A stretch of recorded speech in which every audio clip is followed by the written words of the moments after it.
One of the Democratic jurors in that trial is Senator Amy Klobuchar, and she joins me now. Senator, do you think the folks that you are in the Senate with have second thoughts about what's happened and about particularly that vote that happened in which 7 of them voted to overturn the election? You know, in the end, in the Senate, it was about only 7% of them, 6 or 7 of them, 2 different votes that voted that way. And that actually is where we start, because the Senate, unlike the House, actually was very strong in terms of voting against this assault on the election. And I loved your analysis, by the way, and the kinds of things people say in their heads and what I hear in the hallways and what I hear behind closed doors. And I guess I'd go back to the first words on your show tonight, and that is that it's not too late to do the right thing, which is what I'd say to my colleagues. We need 17 of them. We need a schedule and Mitch McConnell to work with us on a schedule so we can have this hearing in a way that allows us to proceed with these important nominations for Defense Secretary and Attorney General and, of course, Homeland Security, all of them made even more important in light of what just happened on January 6th. And, of course, the pandemic bill. Joe Biden has put out there an aggressive plan, and we have to get that done as well. And I say this to them.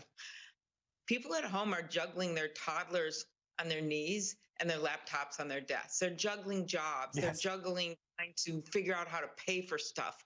We should be able to juggle this in the U.S. Senate and do 3 things at once: nominations, impeachment hearing, and this important pandemic legislation. Yeah, I mean, I think that the instinct here, and we saw this, I think, the last time a Democratic president and Joe Biden was in that administration, sort of inherited a mess, right? A country that was in crisis, I mean, deep in acute crisis, was the imperative to look forward and not backward because, and not crazily, that there's so much to do. It seems to me the impeachment of the President of the United States for the second time, for the first time in history, means that that's not an option. Like, this chapter has to be closed. It has to be multitask. You guys are called to account on this, all of you, to not just look forward and not backward. Right. Let's quote Liz Cheney, right, who you often quote on your show. But she said this: there has never been a greater betrayal by a president of the United States of his office and his oath to the Constitution. That's why this is so important. We can't just sweep it under the rug and pretend that it didn't happen. We cannot do that. And as you know, there's an important consequence here, which is that there's a second vote after an impeachment vote on whether or not someone can hold office again. And that is just a majority vote.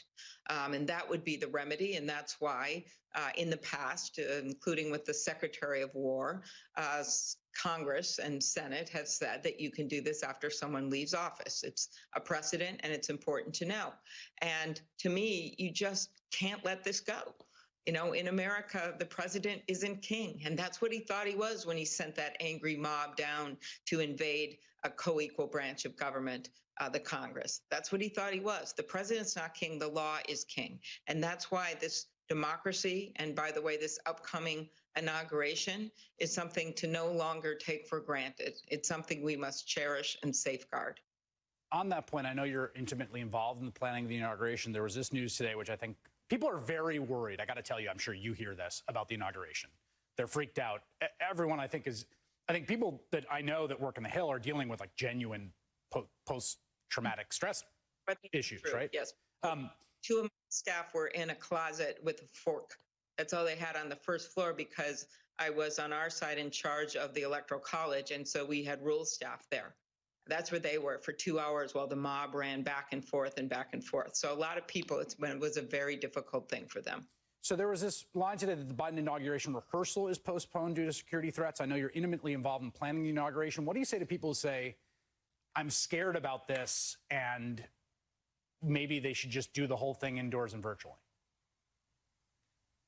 We're listening to security people, and this will be an unprecedented amount of security. I will also note, Chris, unlike other inaugurations where you'll have 1 million people and that creates all kinds of things, because of the pandemic, Joe Biden, those of us that are in charge of this inauguration made this smart decision, I believe, to limit it to around the size of a State of the Union crowd, a couple thousand people. Yeah. So that will make it easier to guard the future president and vice president, as well as the platform. Right now, they are feeling very strong about the plan for security, and I think that's good. This inauguration, I do not think we should allow the thugs to have the last word. We shouldn't allow these people that thought they could undermine our democracy, literally take the torch of our democracy and commit political arson and torch the Capitol. We have to have this moment with all of the Congress, including the leaders from the Republican Party who do plan to come, sitting behind the next president and vice president of the United States to be there as part of this ceremony. And we pass the torch of democracy that way, not how these guys used it as a weapon. Senator Amy Klobuchar of the state of Minnesota, thank you so much for your time tonight. Thank you. It's great to be on. Congressman Brendan Boyle represents